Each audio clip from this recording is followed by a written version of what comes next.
Irwins Turtle. One day in the early 1990s, Steve and Bob were fishing in a river with Suey. They noticed a snapping turtle with a white head and a pink nose swimming nearby. Steve and Bob moved closer and examined the turtle. No one had ever seen a turtle like this one. The turtle was named Alcea irwini, or Irwin's snapping turtle. Chapter 6, The Crocodile Hunter. John Stainton was a filmmaker. One day, he stopped by to make a TV commercial in the Irwins Park. He was filming the animals. Steve was home for a visit. He was showing visitors how they fed the crocs. John was amazed. When the show was over, John and Steve talked for a long time.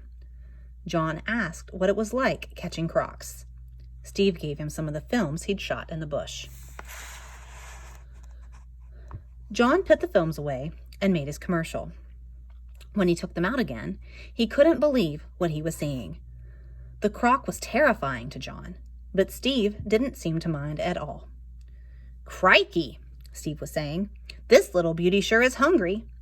John couldn't believe how excited Steve was about the croc. This guy really thought a croc was the most beautiful thing he'd ever seen. He was waving his arms around and making all kinds of strange animal sounds. "Gorgeous" was one of Steve's favorite words. Everything seemed gorgeous to him. The croc's razor-sharp, glistening teeth were gorgeous. Its lashing tail was gorgeous. Steve Irwin's life seemed to be one great, big, gorgeous adventure. John watched the raw videos over and over. An idea was bubbling in his brain. He called Steve. Would Steve mind if he showed the films to Australia's Channel 10 network? "Crikey," Steve said. The producers at Channel 10 were amazed by the films as John had been. They loved the way Steve looked right into the camera when he explained things. They loved how excited he got when he talked to the animals. They all saw what a great teacher this guy was. "It's time to get to work," John told Steve. "The producers want 10 one-hour episodes. They want it just like the ones you filmed with your own camera, up close and personal." But Steve had other things to talk about. He had taken over the park the year before, and it was more popular than ever. He had been adding more land and more animals. His parents, Bob and Lynn, had retired to Rosedale, a small town farther north. But most important of all, Steve had met the perfect woman. Terry Raines visited the park in October 1991. She was there to check out the wildlife. Terry lived in America, in Eugene, Oregon, and was touring Australia to learn about the animals that lived there. Steve was showing the visitors how the crocs in the park were fed.